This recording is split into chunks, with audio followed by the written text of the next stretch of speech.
Avocados, you either love them or you don't. I love them. But getting to where they grow has been trickier than finding them to eat. Up in the hills, I have been thwarted by too much rain, then not enough rain. So this has been a story a while in the making. But good things come to those who wait. And today, we're heading to those mountains.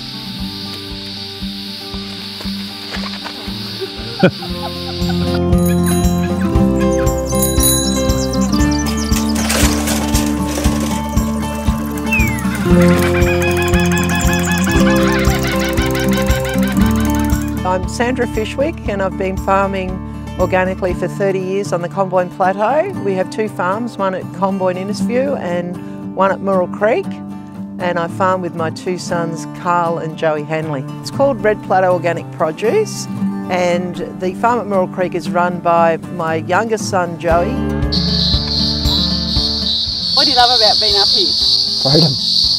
Do what you want. It's good. Cicadas? No, not cicadas. Is it peace and quiet? The farm at Comboyne, which is called Innisview Organics, is run by Carl Hanley. It's 125 acres and we've got over 2,000 trees on here. We've still got about another area from another couple of hundred trees, and plus a few dead trees around the orchard, so we'll get them planted out, and once that's done it's just playing the waiting game. Came up in the 80s, came straight from Sydney and have been here ever since. Little city girl, went to the country.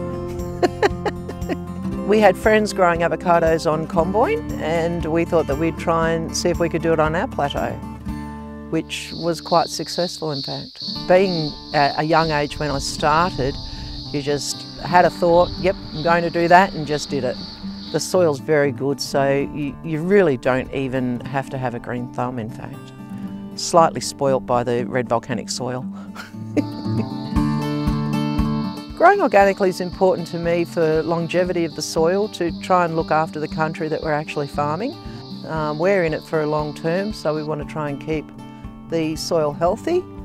And I believe that, you know, healthy soil, healthy fruit. The tree and the fruit are only as good as your soil. So what we do is we put mulch layer, we put fertiliser, and then beautiful red soil, full of worms.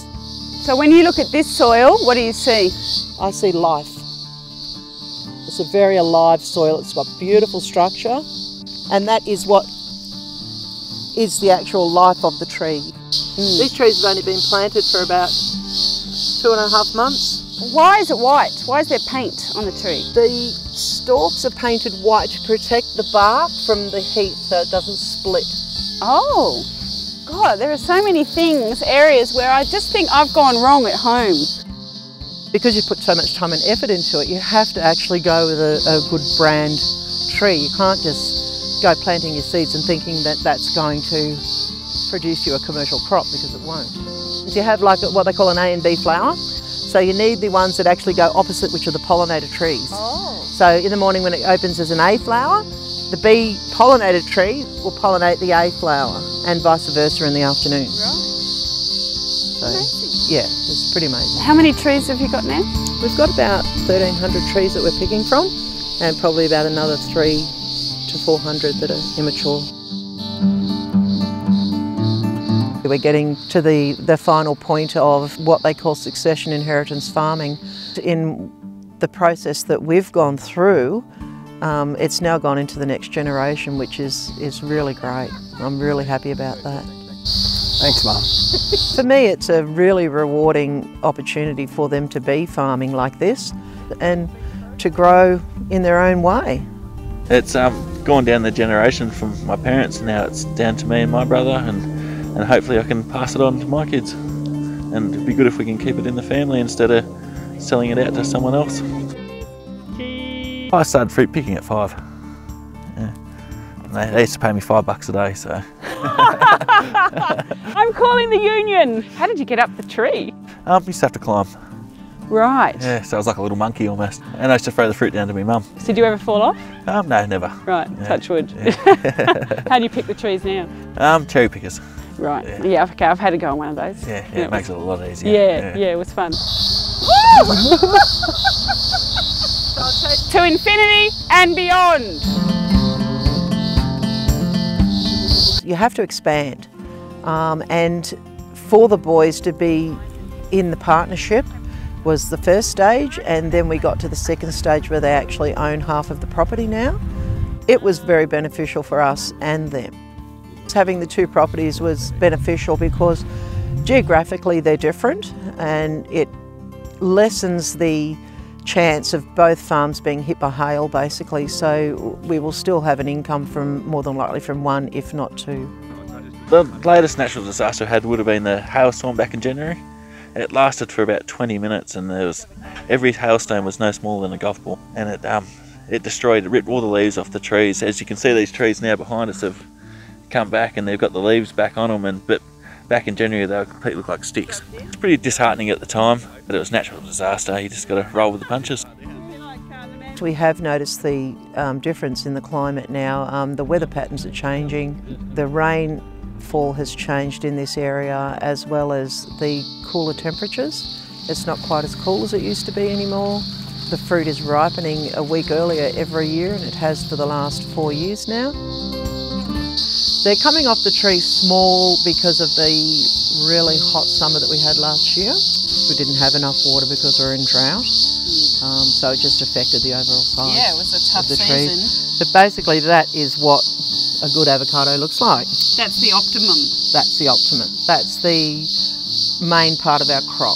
That's a Hass. This is a beautiful round reed avocado, which is a late variety avocado. If you want to extend your growing season, you plant these, and these come on late. So it gives you a crop for probably 9 months of the year. Oh, wow. That tree is phenomenal. They'll actually drop part of that crop, obviously, because there's so many. But normally, if it has a huge crop like that, it will lose a fair bit of the leaf, because it's very hard for it to hold the fruit and the leaf. So It's the avocado tree's natural way of surviving. it is, yeah. And because we push the trees too, we're bringing in organic fertilisers and, you know, doing all the mulching and stuff like that. So they're fruiting more than they might if left to their own devices. If left to their own devices, you wouldn't get anything probably, Right. or a very, very small amount. Well, that could explain reason number 2, that we're not getting any fruit. Well, you've got to mulch it. You might want to try some boron. Reason number 3, Yeah, and you may need a pollinator. pollinator. The growth of avocado farmers in this district is probably doubled. When I first started growing avocados, I had no idea that the industry was such a large industry. We were very sort of isolated and our own small farm, and it wasn't until I started going further afield and seeing what other people were doing more and being in the avocado society that I actually realised that on a world market, avocados are a huge commodity. Basically, the avocado growers in Australia, 80% of the crop is grown by 20% of the growers, and 20% of the crop is grown by 80% of the growers. So 20% of the growers are very big growers, and the other 80% of the growers are what we call small to medium growers. Basically, with the two farms, we're up to around 3,500 trees. Yeah, we're only small to medium. The demand for avocados is actually growing. There's more people in Australia eating avocados now, which is great because they're seeing them as a health food type item, and most people are including them in their shopping every week now, which is fantastic. We market into the 3 states, Queensland, Victoria and New South Wales, on the floor of the organic wholesalers in those states. A lot of it goes into Coles and Woolworths. The way people eat avocados has changed over the years. They're doing a lot more with avocados now. People that make chocolates are actually using avocados in fine chocolate making now because of the smooth consistency, and they're becoming more things that you can actually put in everyday recipes. I like to eat avocados just by cutting them open and scooping them out, putting a bit of lemon and salt and eating them straight out of the shell. Do you love avocados? He grows them, but he doesn't eat them. Go figure. Give that back. And what about, like, do you actually like eating avocados? Yes, I do eat them, sort of. They're not my favourite fruit because I wake up to avocados, I go to sleep to avocados, so it's sort of you're not going to go to the fridge and pick out an avocado, are you? Oh, I don't know, I think I would. Do your children like eating avocados? Any good? What do you think? Good. Are you going to eat the rest of it? Right, the palate hasn't adjusted to the flavour of an avocado yet. No, Yeah. no. You'd think proximity would do it, but maybe not. Not. No. What do you like the most about it? Working for myself, that's what I mainly like about it the most. And it's what I'm doing and the work I'm doing I can see, and it's not going to someone else. Yeah, and you can really notice it, you know. There are approximately 700 avocado farmers in Australia. Every year they produce around 55,000 tonnes of fruit worth $160 million, most of which is eaten here. And showing no signs of abating, the number of growers is actually rising, with some combine farmers choosing to replace their dairy pastures with avocado orchards. I haven't got either, but as an ardent consumer of the creamy, subtle fruit myself, it's time to up my game. I'm heading home to check Sandra's claim you don't need a green thumb to grow avocados, but I'm taking along a few of hers with me, just in case she's wrong.